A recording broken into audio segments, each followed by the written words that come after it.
Hey, it's JP. I am up near Mount Lemmon, and as you can see, I have no cell service.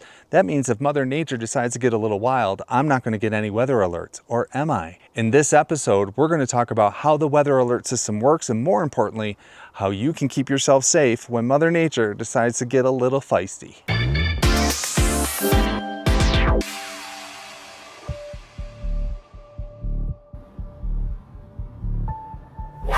The FEMA message archive shows as the water began rising in Kerr County on July 4th, the National Weather Service did send a flood warning to cell phones as early as 1:14 a.m.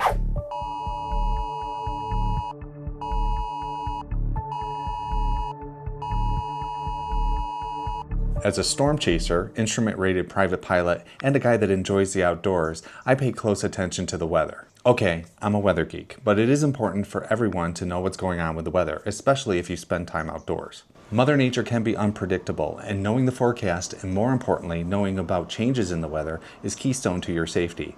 By the way, thank you for joining me on my channel. If you enjoy what you see here, go ahead and hit that like button. Better yet, hit the subscribe button. That tells the algorithm to tell other people that there's pretty nifty content going on here. I appreciate all the feedback.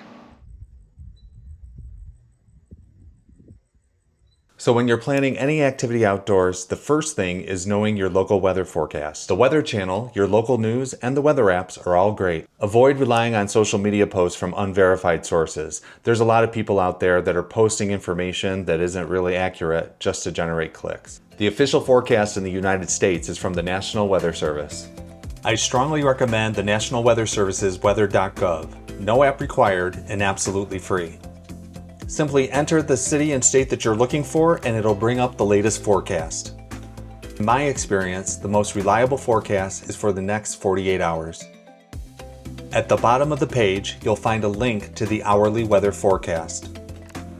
This shows a graphical representation of the weather for the next 48 hours. At the bottom of the graph, you'll notice a focus on thunderstorm and rain activity. On the weather.gov site, you'll see some terms: discussion, advisory, watch, and warning. As part of the Outlook discussion, forecasters will discuss any hazardous weather that may occur in the next few days. Advisories are a little higher on the risk scale. They're likely to occur and may cause an inconvenience. Sometimes folks mix up a watch and a warning. A watch means conditions exist for the risk described and they will be for several hours. A warning means conditions exist right now as reported by radar or by spotters on the ground. They're only for an hour or so at the most. So when it comes to watches and warnings, your cell phone can provide you information provided you have service. However, sometimes it's better to go analog and get yourself a weather radio. By radar now. There it is, the center of the circle in northeastern Kingfisher County, moving northeastward. On International Airport, it was sunny. The temperature was 93 degrees, the dew point was 58, and the relative humidity 30%. Cell phones in the United States receive wireless emergency alerts. These are voluntarily sent by the cell providers, but most providers in the United States do send these alerts. There are three things that you need to keep in mind. Your cell phone needs to be fairly modern, your cell phone needs to be registered with the local cell tower, and you have to have cellular service. Also important, if your phone is in airplane mode, it's not going to receive an alert. When it comes to hazardous weather alerts, analog radio signals, like those used by NOAA Weather Radio, degrade gradually. You'll usually notice static and fading before the signal is completely lost. By contrast, digital signals, like those from the cell providers, tend to fail abruptly. Once the receiving device, like your cell phone, can no longer reconstruct the incoming data, alerts simply stop coming through. This is the Midland ER50 radio. It receives weather, AM, and FM radio. I should probably mention, this is not a paid sponsorship and nobody is advertising anything. This is just a radio that I purchased with my own money that I really like. All right, so why do I like this radio? First of all, okay, I'm gonna admit there's some nostalgia there. I purchased this radio after my first day chasing a storm in 2021. I would believe I was either in Burlington, Colorado or Colby, Kansas, somewhere right in that I-70 area, and I had run into some areas where I didn't have cell service, and I said, I need to have a radio. So I purchased this weather radio. It is less than $50. I believe that it is still available. Again, it is the Midland ER50 radio. Some things I like about this radio. First of all, it has a rechargeable battery. You can charge it using USB. It does have a USB port here. There's also a headphone jack there, by the way. Also has solar charging, so we got a solar panel right up there, and that's primarily the way I charge it, is I keep this in my window in my office and it's always charged. Very, very convenient. The other thing I like about it is that it has a crank. So you can crank it as well, and that will charge it. So lots of ways to charge this and to make sure that it is where it needs to be when it comes to the battery. The battery is removable, by the way, and it does have a battery on the back. It is a 2600 milliamp 3.7 volt battery.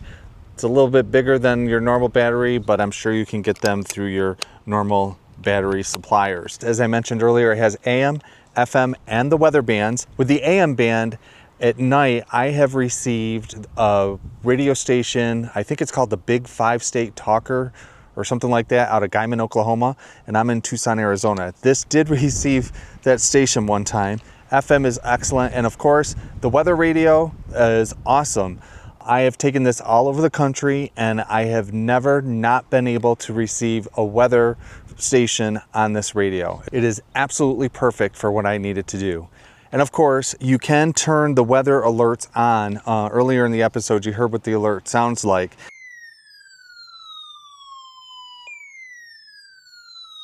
I recorded that during the test that they do every Wednesday. With one button, you can silence the alarm, and then you can turn it off all the time or turn it on all the time. It is startling. It is very loud. In fact, when I showed that earlier alarm, I had it way down in the volume so I didn't startle people that were listening with their headphones. This is only a test. So yes, your cell phone can receive the wireless emergency alerts that come from the cell providers as sent to them by the various agencies. They're great, and they are a good first line of being notified. But I also recommend this little guy as far as a weather radio. Keep it in your arsenal. It's not a huge investment. And I didn't mention earlier, by the way, we have a flashlight and a brighter flashlight. And we have little blinky so you can get someone's attention if you needed to. So the weather radio stations have been around for a long time using tried and true analog signals, and for a small investment, this could save your life someday. Does it sound dramatic? Possibly, but at least it'll keep you vigilant, and it's an extra line of defense when it comes to being weather aware. I'd like to thank you for following along today. I look forward to your comments, and if you have any questions, feel free to reach out. As always, if you enjoyed what you saw, hit that like button, and better yet, subscribe to the channel. I would really appreciate that feedback. Remember, the universe is full of magic. Grab onto some of that magic, hold it in your heart, and then share it with as many people around you as you can. Together, we can make the world a better place. See you next time.